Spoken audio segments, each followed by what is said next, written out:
So, welcome to Pressure to Profit Part 2. The question we're going to answer here is, what do we tackle first without breaking the business?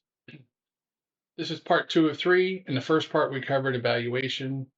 What were the things you want to fix in your business? You probably came up with a very long list and might be a little overwhelmed. We're going to start tackling that.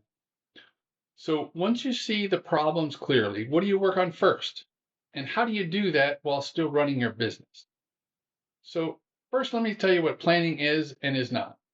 Planning does not mean pausing the business, right? We still have to operate, phones still ring, work still happens, payroll still needs to clear, customers need to be serviced. So this has to work in parallel with running the business. You have to figure out, where are we going to carve out some time for improvement? This is not about dedicating the whole team to improving the business at one time. It's also not about perfection. Okay, we're not trying to be perfect right out of the box. It's about staying in control while things change. So there's two traps that owners tend to fall into. The first one is they see that giant list and they freeze. There's no way we're going to accomplish all this. The second thing that happens is they look at this giant list and it's like, man, we got to fix everything. All this is a mess. Both of those are normal and they're both very common. So it's okay. Both of them come from caring about your business. Unfortunately, neither one of them works. Freezing just keeps you stuck, and fixing everything at one time overwhelms the business, burns out the team, and everything goes back to the way it used to, and nothing gets solved. So let's tackle this, and it may be a different framework that it's been tried before. So planning, we're going to start with everything that was on your evaluation that showed need to be changed. Long lists are normal. Overwhelm here is normal. You're probably looking at things like pricing, service mix, customers, capacities, workflows. Nothing's filtered. It's all there.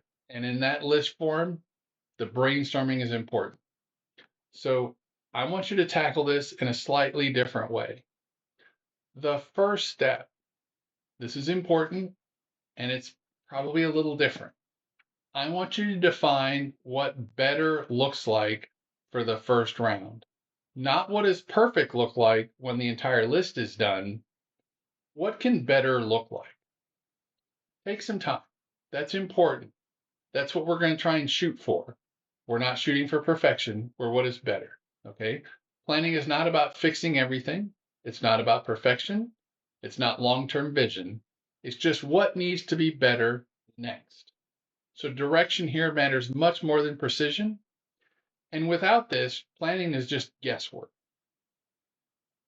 So we're going to take that full list, and I want you to pick 2, 3 things at the most. And there's 2 rules here. Don't pick the biggest 3 problems. Okay? You're never going to get that done. And don't pick everything from one area. So if you have issues with pricing or customer service or execution in the field, don't pick all 3 problems from one of those areas. You're going to overwhelm yourself. Spread it out, pick some things are, target back to what is good going to look like when these are done. And I want you to start in this order. So I want you to start with one small, quick win, something you accomplish in 30 days or less, something that has a fairly low risk and has a clear impact. Okay. Second one, pick a bigger change, takes more effort, maybe 2 steps, something that can be accomplished in 30 to 60 days. And then at most, I want you to pick one large change. This is going to be more complex, probably going to take longer than 90 days. It's going to be disruptive, and it's almost always going to happen in phases. Okay. The order in this is very important, and here's why.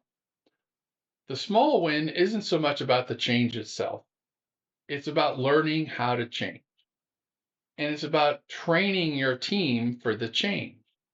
It's teaching them how decisions are made, how feedback shows up, how adjustments happen. That whole process to go through is one that most teams have to learn how to do that haven't been taught. Um, I remember way back when I was doing installations in photo systems in amusement parks. One of our ever present challenges was endless trips to the hardware store. There was always something we didn't have, always something we needed. Unfortunately, they're never close to the nearest Home Depot. So going out to pick up $10 worth of hardware was a 3 hour job. When you're paying somebody, at that time, say $30 an hour, the $10 in hardware was pointless. It cost me $90 to send somebody to the hardware store, and we weren't getting the work done. I took that problem to the guys. I said, look, we're wasting time and we're buying expensive, low quality hardware at Home Depot. How do we fix this? And a bunch of ideas got batted around. And one guy came with the idea, says, what if we just go through the receipts and we sent to the park everything we ever buy? And I thought, well, that's kind of crazy. That might be a little too much. But they went back and looked at it and they said, if we bought this stuff in bulk and we sent a hardware kit that was way more inclusive than we needed, we would save money. And we'll donate the hardware we don't use to one of the guys in the park. They'll be more than happy to have it. That's what we did. We made up a hardware kit that was way bigger than anything we needed, but it covered all the different opportunities. Turned out we were spending less money on hardware when we bought it in bulk and shipped it in one piece. We eliminated about 10 hours per job going to the hardware store and a lot less stress. And again, it was a different change. It was shifting. The key to this wasn't so much that the company saved money or time. The team figured out how to solve the problem themselves. And now when they had other problems showing up, they were coming back and saying, hey, I think we can solve this issue. They didn't have to come from me. So this experience makes the medium and large challenges possible. So again, look at that small challenge. How can the team learn to solve problems? The second piece of that is normalizing adjustment. Okay, training the team. The plan doesn't have to be perfect. And if you are going to plan until the plan is perfect, you're never going to execute. So we're going to come up with a plan. We're going to execute that plan.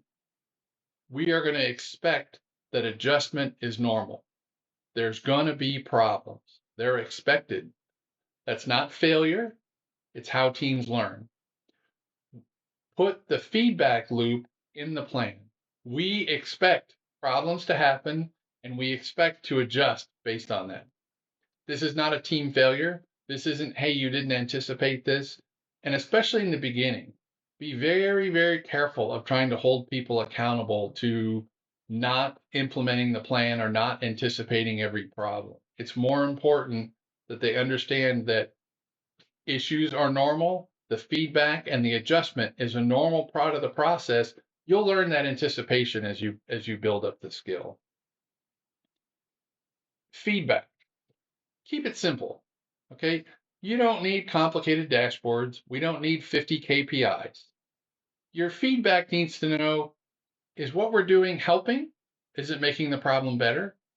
Where are we creating friction? How do we adjust? That's way more important than anything else. And again, think about this as we're solving the problem, but we're also training the team. Okay? Planned feedback keeps execution controlled, not emotional. That's a big difference. Timing. This is another important piece. Not everything happens at once, right? Take the small item you've got, implement that first. Let the team understand, get the training from that, then start on the medium piece, right? If depending on where you're at, where you've got capacity, you might start the medium and then halfway through that, maybe you start phase one of the large. It really depends on what the balance of your team has, where they're at, and what is going on in your business. The other piece I want to say when this timing happens and all of a sudden you got a big rush, big contract comes in, hey, 5 things close, it's okay to pause, right? But make sure you go back. If you're going to pause it, put a date on the pause. Hey, we got to finish this contract the next month. and we're going to come back to this in a month. That's okay. Just make sure it doesn't get shoved off to the side. So making the numbers work. So how do we do all this?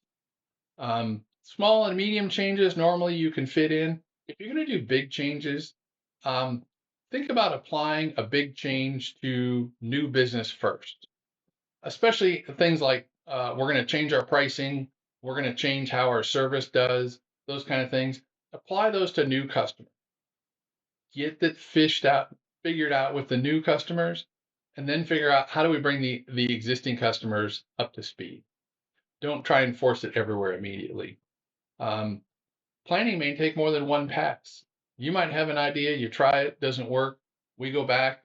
Okay, what's the feedback? How do we adjust this? What do we change? That doesn't mean it's failed. It just means you've learned something. So I'm sure this can all seem a little overwhelming. And the first thing I want to bring up here, it's okay to go get some help. Right? Somebody probably taught you your trade. If you're a roofer, somebody taught you how to do a roof. You didn't just figure out one day, hey, I'm going to be a roofer, and I just started putting in roofs. Okay. Learning business works the same way. Getting help here is education, it's not weakness.